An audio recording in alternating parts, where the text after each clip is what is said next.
नमस्कार. एक नवीन रेसिपी आज आपण बनवणार आहे मशरूमची भाजी.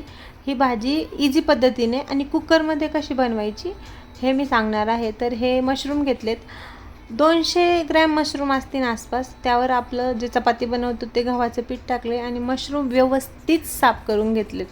आणि मग मशरूम साफ झाले की त्याला पाण्यात टाकायचे, थंड पाण्यात, आणि मग ते परत एकदा व्यवस्थित धुवून घ्यायचेत. आणि मशरूम धुताना थोडासा वेळ जातो, पण मशरूम एकदम छान धुवून झाले की मग ते एका चाळणीत काढायचेत. मग गरम पाणी घ्यायचे आपण. मग हे सगळे मशरूम गरम पाण्यात परत एक 5 ते 10 मिनटं ठेवायचेत, म्हणजे एकदमच स्वच्छ होऊन जातात. दुसरीकडे आपण हे मशरूम धुवून झाले की मग ते आपल्याला जसे पाहिजे त्या आकारात आपण छानपैकी त्यांना कट करून घ्यायचे.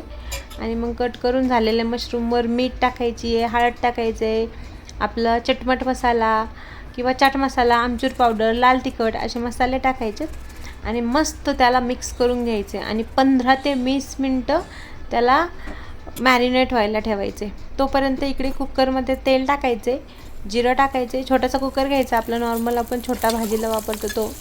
आणि मग लसूण टाकायचे, कांदा टाकायचा आहे.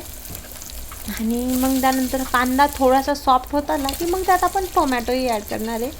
आलं लसूण पेस्ट टाकायची, थोडी घरी केलेली टाकायची आहे.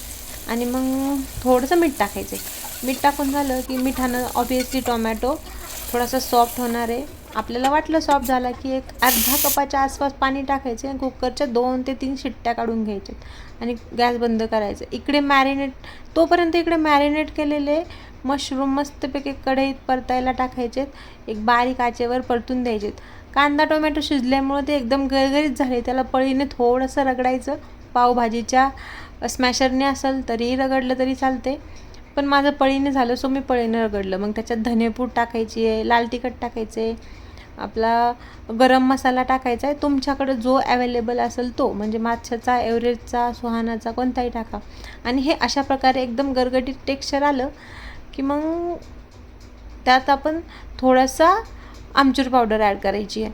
आमचूर पावडर ॲड झाली की मग त्याला जरासं तेल सुटले. मग तेल सुटत आलं की म्हणायचं आपलं ग्रेव्ही झाली आहे. मग आपण जे मशरूम परतवले होते ते आपण त्या कुकरमध्ये ॲड करायचेत.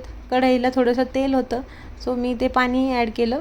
आणि आपल्याला जेवढं पाणी पाहिजे आपल्या अंदाजाने ते ॲड करायचे. कुकरचं झाकण लावायचे आणि जास्तीत जास्त 2 शिट्ट्या काढायच्यात, कारण पनीर आपण परतवताना ऑलरेडी शिजले होते.